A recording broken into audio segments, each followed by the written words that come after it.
Hey, hey, hey! Heads up, bitches. Welcome to another episode of Cut the Shit.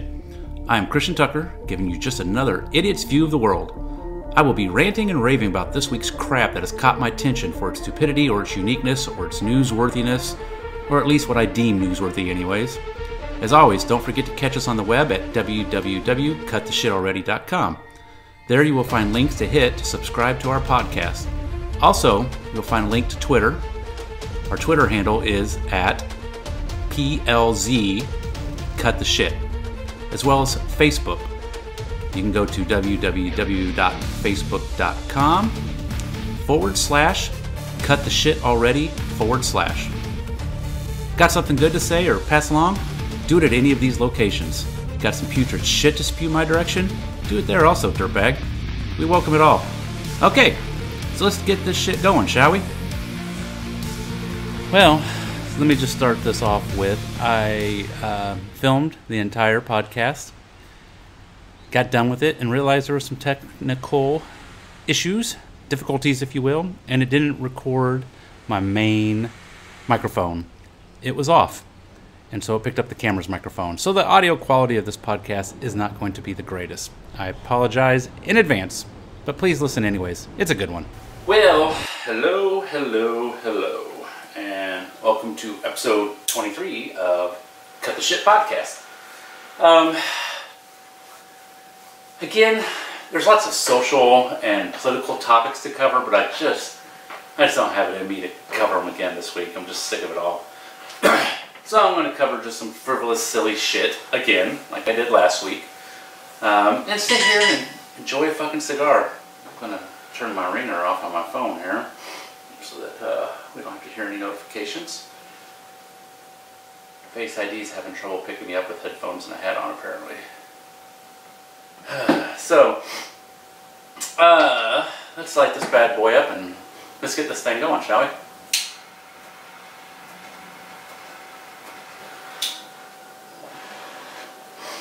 So, quick note.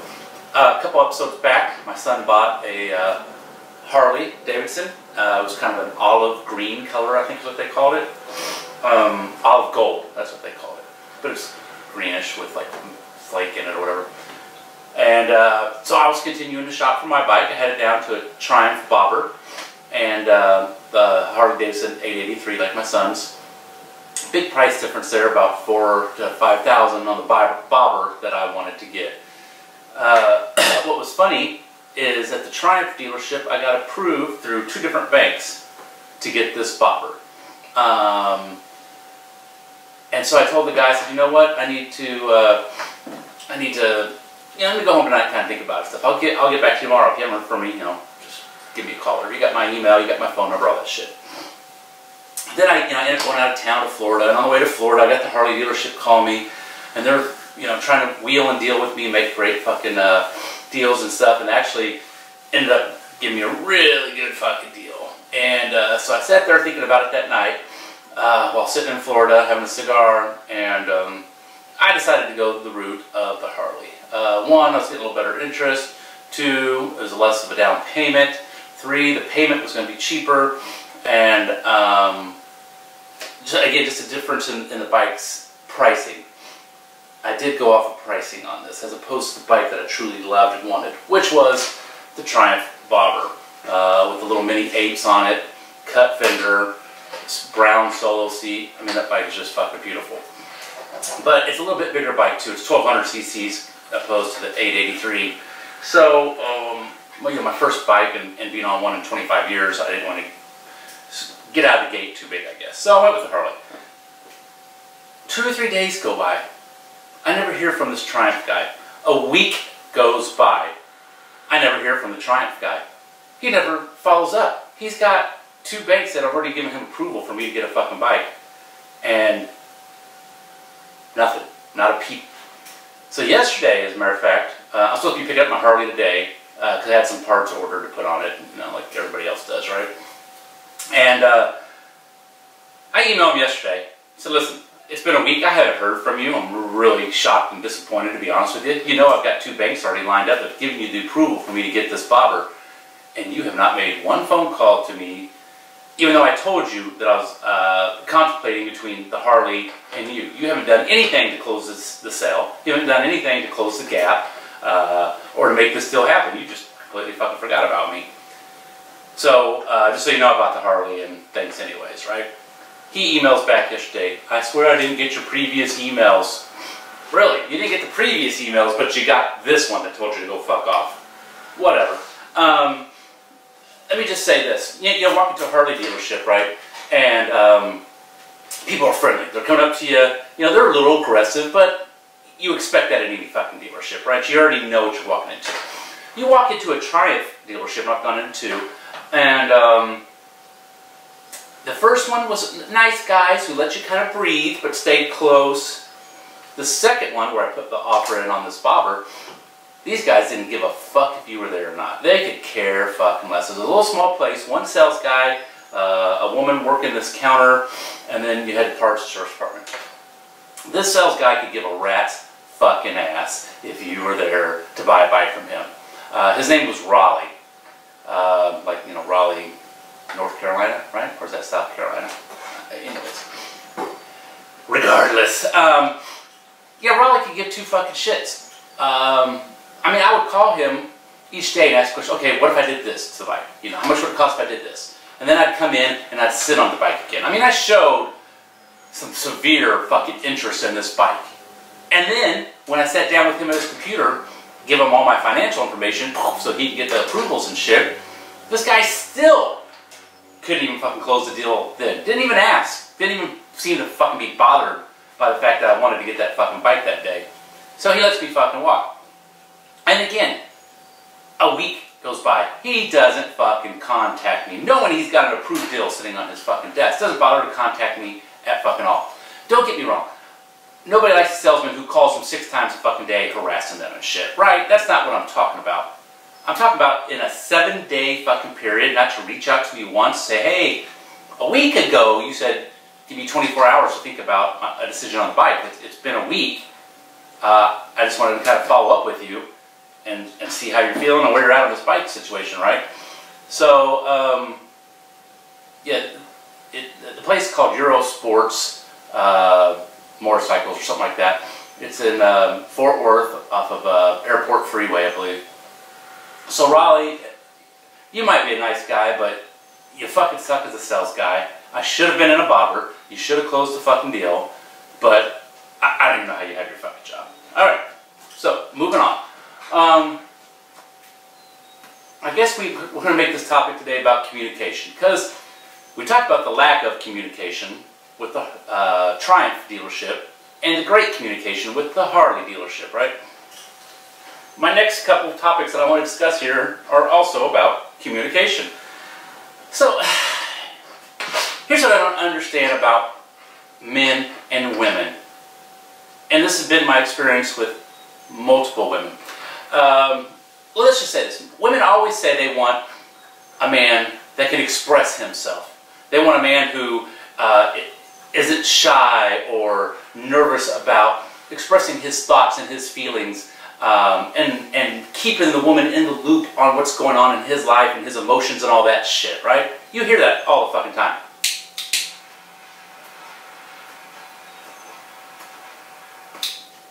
As a matter of fact, when I was a teenager, I would hear that shit.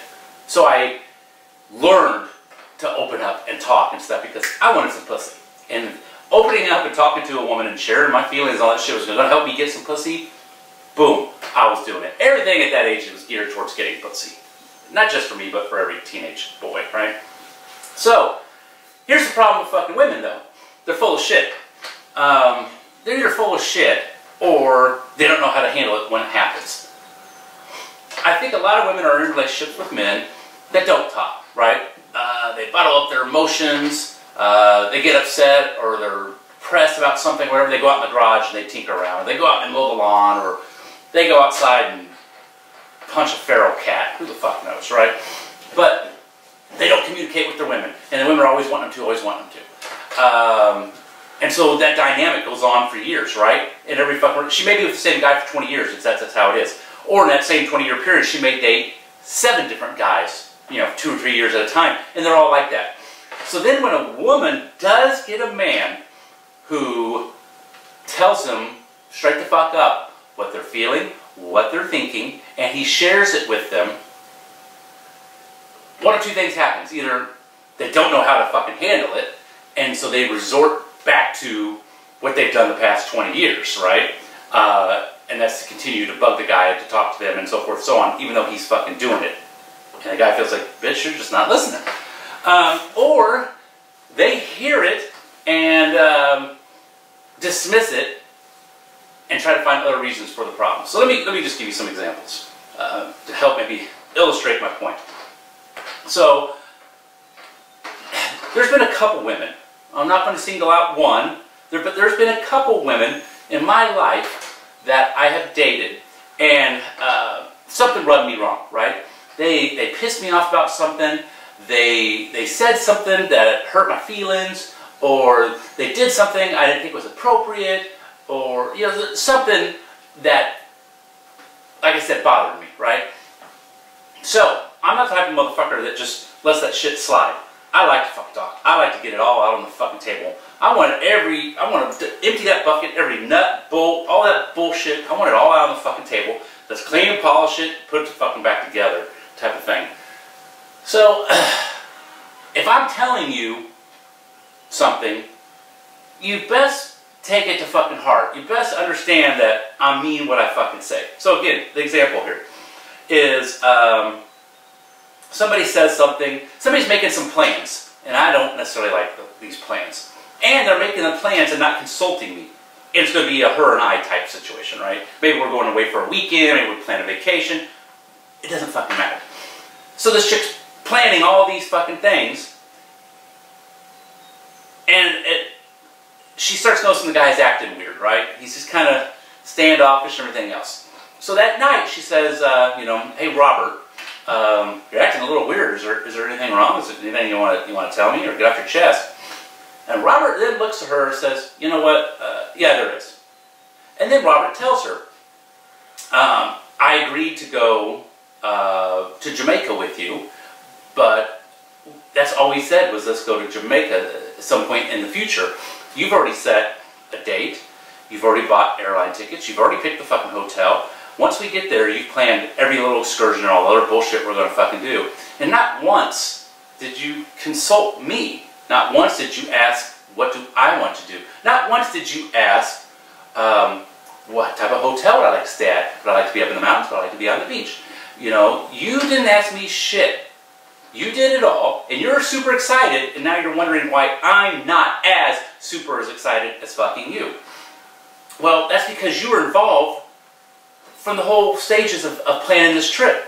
And you're excited about every little nuance and every little fucking detail. And I've been sitting over here with my thumb up my fucking ass because you haven't included me, not fucking once, in any of the shit. Nor have you informed me of any of this shit until it was after it was already fucking done. And then you expect me to do backflips and be just excited as you are. Well, I'm not. Because if you had talked to me, I wouldn't have done some of the things that you've done. I would have liked to have had a conversation about them and maybe change some of these things.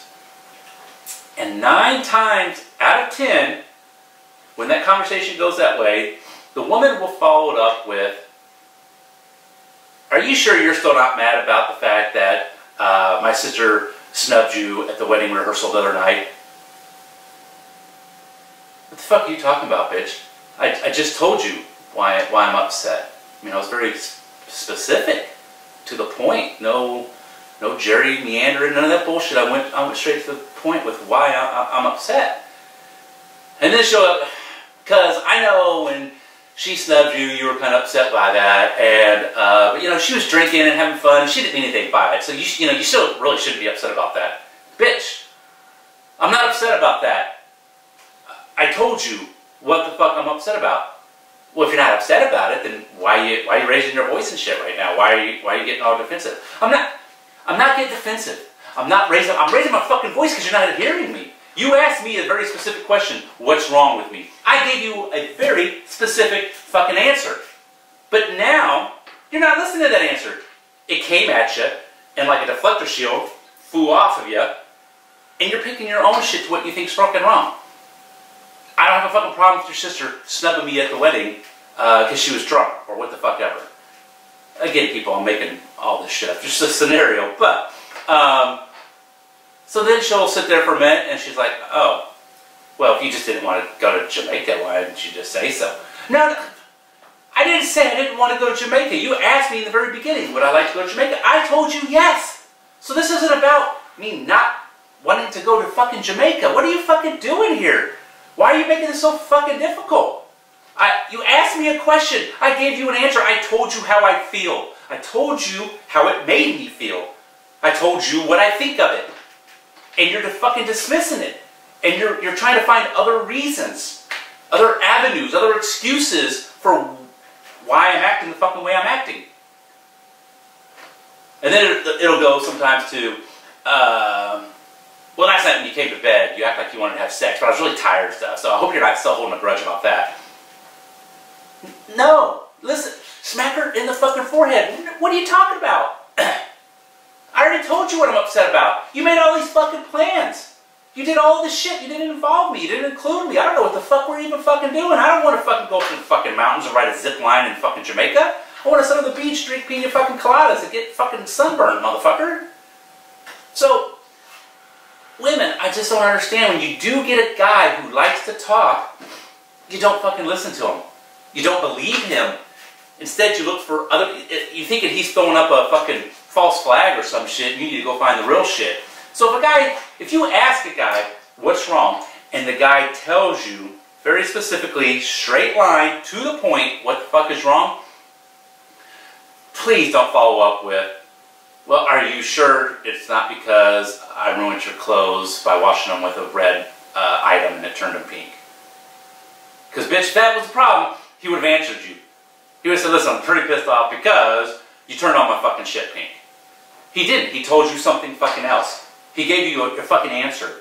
So, believe a guy when you ask him this. You know, these women that I've dated and been married to and whatever else, when they would ask a question of me and I would give them the answer and then they would play this fucking game of acting like they didn't believe my fucking answer, I'd say, you know how many fucking women would die to have a man who opens up, who shares his fucking feelings, right? Who's in touch with all aspects of everything that a man is, you know, not supposed to be in touch with, whether it's his feminine side, his communicative side, his, you know, sensitive side, and all that type of shit. I said, I'm in touch with all that fucking shit. And I can communicate with you and let you know exactly how I'm feeling and exactly what I expect and exactly what I fucking want. You act like it's a fucking burden. Most women would fucking die to have a guy like that. That's what I've always thought.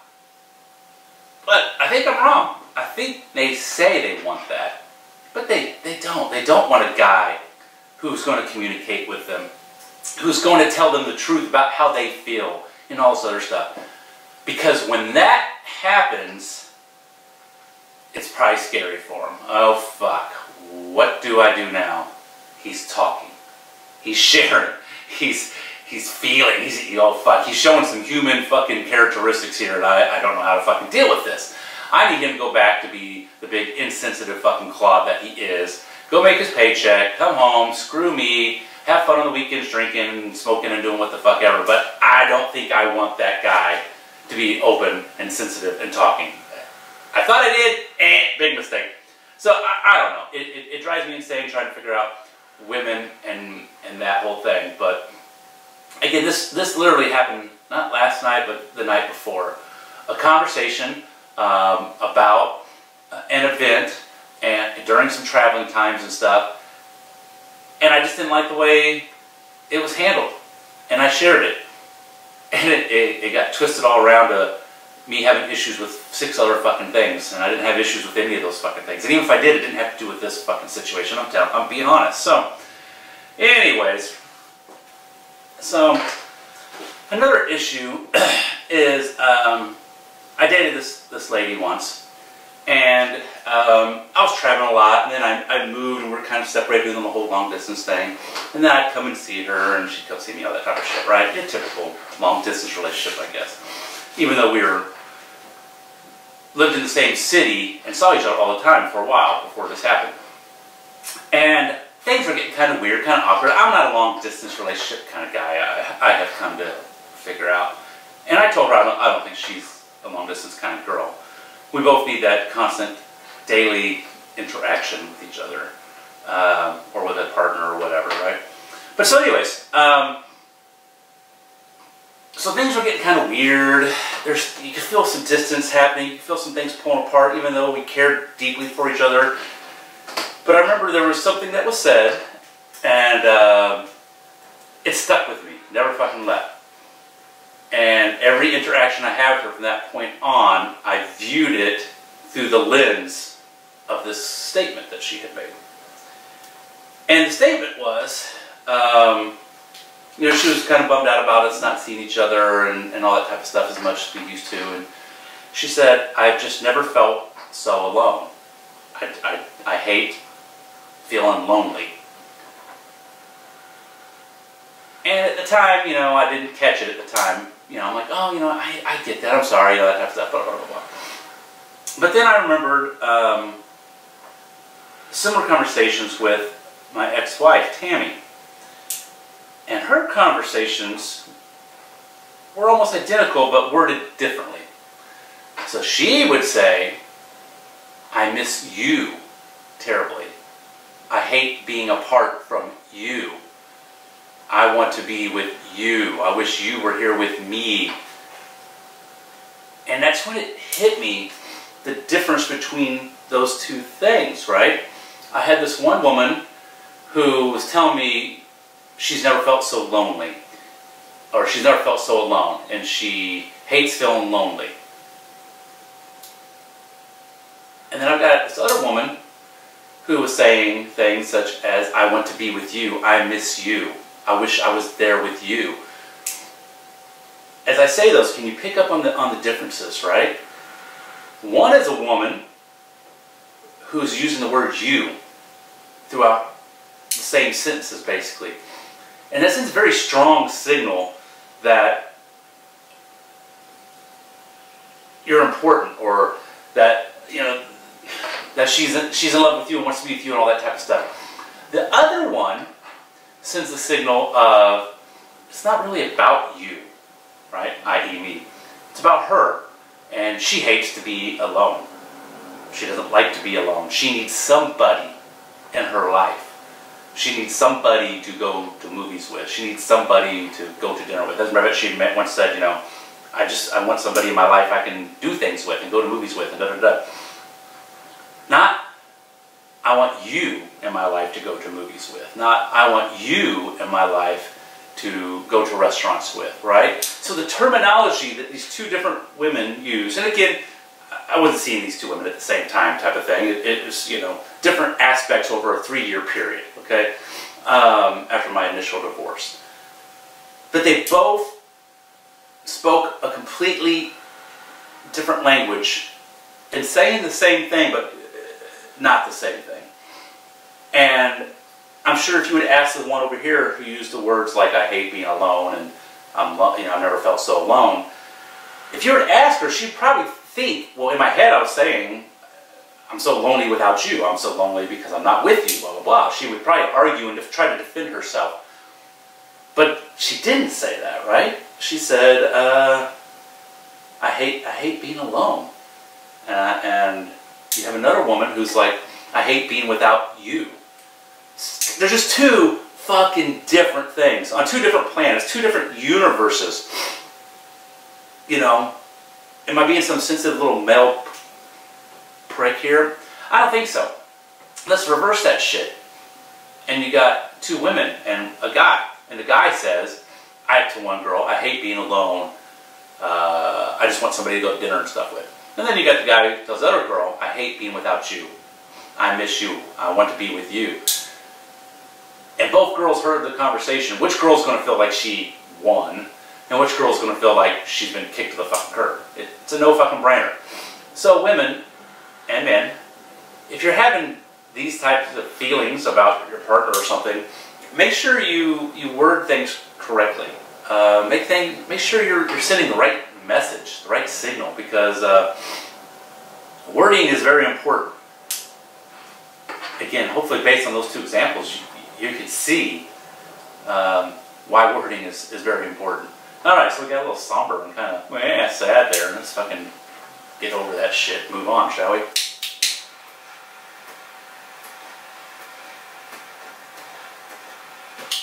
Alright, real quickly. I see beautiful girls and women all the time that do this one fucking thing that drives me goddamn insane.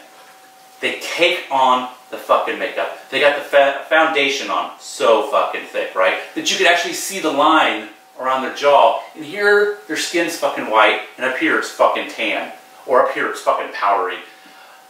You know, tons of eyeshadow, and just tons of fucking makeup on. Guys don't like that shit, bitches. I don't know why you fucking do it. I don't know if you're still reading magazines from the fucking 80s, but El Natural is the way to go with a woman's face, okay? You may not think you don't look beautiful, El Natural, without any makeup stuff, but I'll tell you this, you do. Oh, you got some freckles? Who gives a fuck? That's fucking sexy as shit. You got a scar on your fucking chin or some shit? Who cares? That's sexy as shit. A natural face woman is 10 times more beautiful than some chick who just cakes that fucking shit on. That's ugly, and I don't like it, and I see it all the fucking time. And there's times girls will wear caked on makeup, and they've done it classily. It's like it fits their style, right? Maybe they're a little darker, edgier person, maybe a little more artsier. So they've got some sharp lines and stuff in the makeup coloring and so forth. I get that. That's fine. I'm not talking about those. I'm talking about the normal fucking chick who, you know, works at fucking Aeropostale at the fucking mall and's got an inch of fucking foundation on her face, and her skin's all fucking white here, and then she starts to sweat and shit. The makeup starts to run down her fucking neck. Whatever made you think you look fucking good doing that? Whatever told you, or whoever told you that that's okay. It's not fucking okay. Get on YouTube. There's lots of women on there doing makeup tutorials. They will show you how to fucking fix that shit. I dated a chick who was a makeup artist at MAC. MAC likes to do some thick shit, but she looked good in it, right? Kind of edgy and so forth and so on. Girls, if you like that shit, go to fucking a MAC counter and have somebody at fucking MAC fix your ass up and get you on the right path. Stop using the foundation from fucking Walmart and that's 6 years old that you found in your fucking center console of your car to do your makeup before you go on a fucking date or out in public. It's just ridiculous. You know, maybe one day I'll do a video about shit I hate about fucking guys, but I don't really know. So I'm gonna have to have some women fucking give me some pointers on some shit guys do, similar to like the shit that I just did about women.